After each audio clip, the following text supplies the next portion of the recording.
नमस्कार, न्यूज मंच देख रहे हैं आप और मैं हूं विशाल वैभव। केंद्रीय मंत्री जीतन राम मांझी ने जिस तरह से लगातार बयान दे रहे हैं और लगातार उनका बयान देखा जा रहा है पिछले 2-3 दिनों से। कभी कहते हैं कि कार्यकर्ता का डिमांड है 40 सीट, लेकिन 20 सीट भी मिल जाएगा तो सरकार से काम चला लेंगे। फिर कहते हैं मुंगेर के एक सभा में जो है कि लग रहा है कैबिनेट छोड़ना पड़ेगा। तो इसको लेकर कहीं ना कहीं राजनीति काफ़ी गर्म हो चुकी है और लगातार जो है हालांकि बीजेपी और हमने भी जो है इस पर सफाई ज़रूर दिया है, लेकिन राजनीति में बयान का काफ़ी अर्थ होता है और इसी सब से जो है हम बयानों का अर्थ समझते हैं आखिर क्या कुछ है। क्योंकि हमारे साथ बात करने के लिए बीजेपी के वरिष्ठ नेता नरेश महतो हैं, पत्रकार भी हैं प्रदीप जी। हम दोनों से समझेंगे कि आखिर जीतन राम मांझी के इस बयान का मतलब क्या है। मित्रों नमस्कार। अभी हम सोशल मीडिया के कुछ चैनलों पर और कई जगहों पर ये चर्चाएं सुन रहे हैं कि श्री जीतन राम मांझी जी, जो हिंदुस्तानी आवाम मोर्चा के संरक्षक भी हैं, भारत सरकार में केंद्रीय मंत्री हैं, ने कैबिनेट छोड़ने की बात कही। ये सरासर भ्रामक है और तथ्यहीन है। मुंगेर की एक जनसभा में वो भाषण दे रहे थे और चूंकि कल भारत सरकार का कैबिनेट का बैठक है जिसमें श्री जीतन राम मांझी जी को शामिल होना है और शाम में उनकी पटना से फ्लाइट थी, कार्यक्रम में लेट हो रहा था, तो उसी समय वो कह रहे थे कि थोड़ा जल्दी कराइए, कल की बैठक कहीं छूट न जाए। तो उसी को लेकर के कार्यक्रम में थोड़ा देर हो गया। उसी क्रम में जब उनका भाषण चल रहा था और जब वो अपने फ्लो में बोल रहे थे, भाषण थोड़ा लंबा हो रहा था, तब उसी के बीच में उन्होंने मुस्कुराकर कहा कि लगता है कैबिनेट छोड़ना पड़ेगा। इन द सेंस कि कल का कैबिनेट इस मीटिंग के कारण फ्लाइट छूट जाए कहीं ना, इसके कारण छोड़ना पड़ेगा। उस बात को थोड़ा दूसरे रूप में हम मीडिया बंधुओं पर भी कोई आरोप नहीं लगा रहे हैं, लेकिन तथ्यों को बगैर समझे हुए कुछ लोग या तो वो भी नहीं समझ पाए होंगे पूरी बात को, और वो उस रूप में दिखा रहे हैं कि श्री जीतन राम मांझी जी ने जनता के बीच में ये कहा कि हम कैबिनेट छोड़ सकते हैं अपनी मांगों को लेकर के या कार्यकर्ताओं के बात को कर करके। लेकिन वो सरासर गलत है।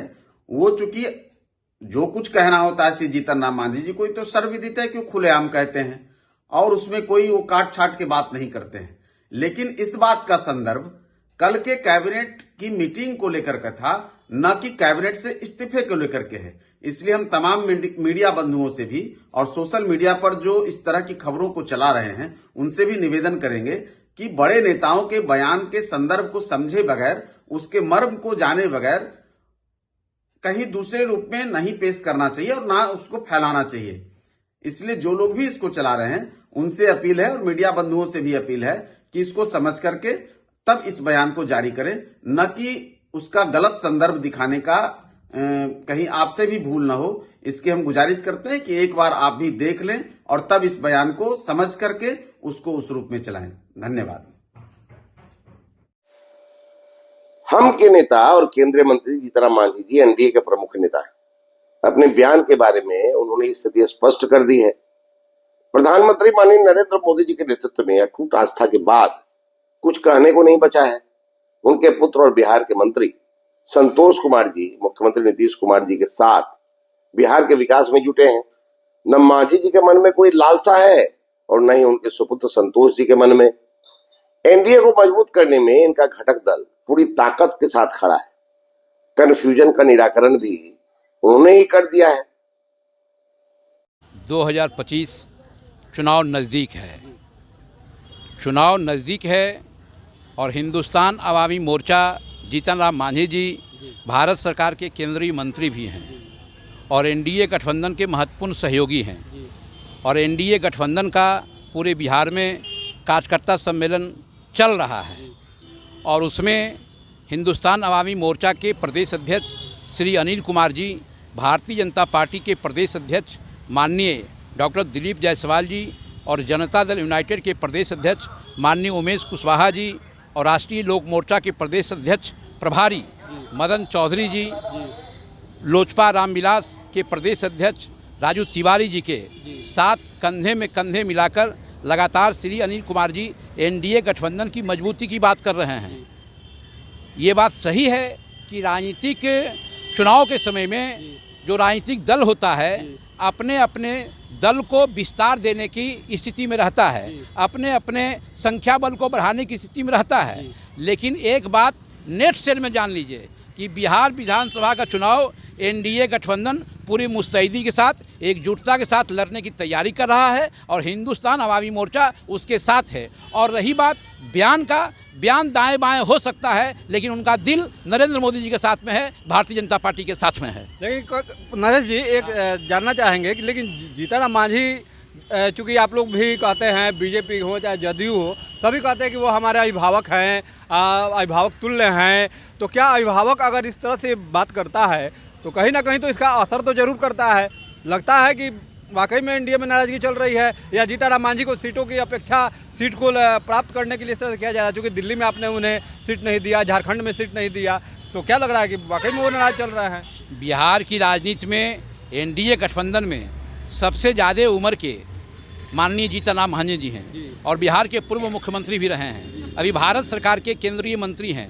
महत्वाकांक्षा स्वाभाविक है लेकिन कहीं कोई विवाद नहीं है। अच्छा, विवाद नहीं है, यानी ऑल इज वेल है। हाँ। तो देखिए, ये थे हमारे साथ नरेश महतो जिन्होंने कहा कहीं कोई विवाद नहीं है।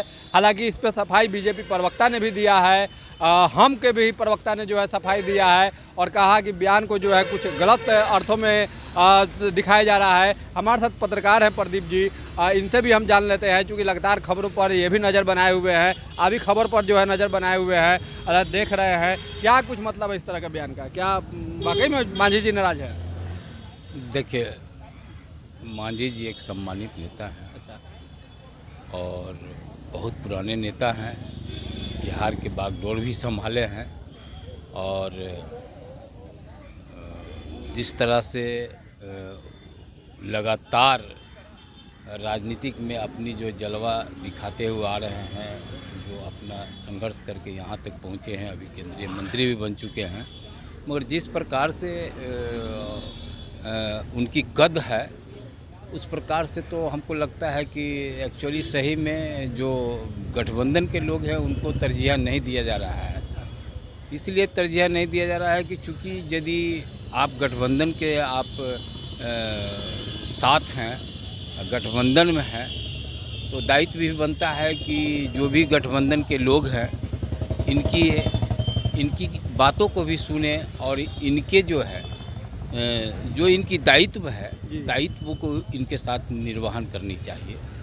ये अभी वर्तमान में देखा गया कि जैसे झारखंड का चुनाव हुआ, वहाँ भी इनको किसी तरह का कोई माने इनका सम्मान नहीं दिया गया। दिल्ली में भी चुनाव हो रहा है, वहाँ भी इनकी सम्मान। स्वाभाविक है कि आक्रोश तो लोगों में आएगा ही, चूँकि आपके प्रति तन मन धन सारा चीज़ निछावर कर चुके हैं और आप उनको सम्मान नहीं दे पाइएगा, तो सम्मान के लेकर के हर इंसान जो है कि कुछ ना कुछ अपना कदम तो उठाएगा ही। हालांकि हम के पार्टी के प्रवक्ता ने भी कहा है कि उनके बयान को गलत अर्थों से जो है गलत तोड़ मरोड़ कर दिखाया जा रहा है, ऐसी कोई बात नहीं है। तो क्या लगता है, चूँकि आप हम के बहुत सारे नेताओं को आप जानते हैं, पहचानते हैं, तो क्या लग रहा है कि तोड़ मरोड़ कहीं क्या स्पष्ट ये है, ऐसी बात थोड़े है। तोड़ मरोड़ के कहाँ दिखाया जा रहा है? जो उनके दिल में इच्छा और जो हार्दिक इच्छा है, जो दिल में है, उनको वो व्यक्त कर रहे हैं मीडिया के सामने में, अपने लोगों के सामने में। तो कोई ऐसा नहीं है कि छिपा के कोई उनकी बातों को तोड़ मरोड़ करके लोग जो है कि ये दिखाए। आइए तो बोलते हैं, हम लोग बोल रहे हैं तोड़ मरोड़ के कि ऐसे नहीं है, वैसे नहीं है, हम लोग साथ में हैं, जुटे हुए हैं। मगर ठीक है, साथ में है, जुटे हुए हैं और साथ में भी ये रहेंगे, मगर इसका मतलब ये नहीं है कि आप किसी विशेष व्यक्ति को आप ऐसे अपमानित के दृष्टि से देखें। आने वाले समय में एनडीए में खेला संभव है।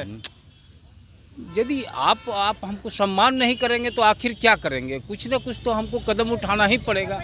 नहीं उठाएंगे तो फिर तो आपका माने फिर हमको इसी तरह से आप देखते रहिएगा, इसी आंकड़े में आप आंकिएगा कि आपका कोई बाजूद नहीं है, आपके कोई ताकत नहीं है, आपका कुछ ये नहीं है। तो आपको ये समझना होगा कि कम से कम आप एक परिवार का सदस्य है, तो मेरा परिवार भी क्या है उसको भी देखना चाहिए। एनडीए एक परिवार का सदस्य लोग हैं, तो हम ऐसे भी सम्मानित मांझी जी हैं तो कम से कम जो जिस अभी परिस्थिति जैसा चल रहा है इसके लेकर के वो जो अपना आवाज़ को उठा रहे हैं या अपने हक अधिकार के लिए बोल रहे हैं तो अच्छी बात है, ऐसी बात नहीं है, मगर सम्मान देना चाहिए इनको भी।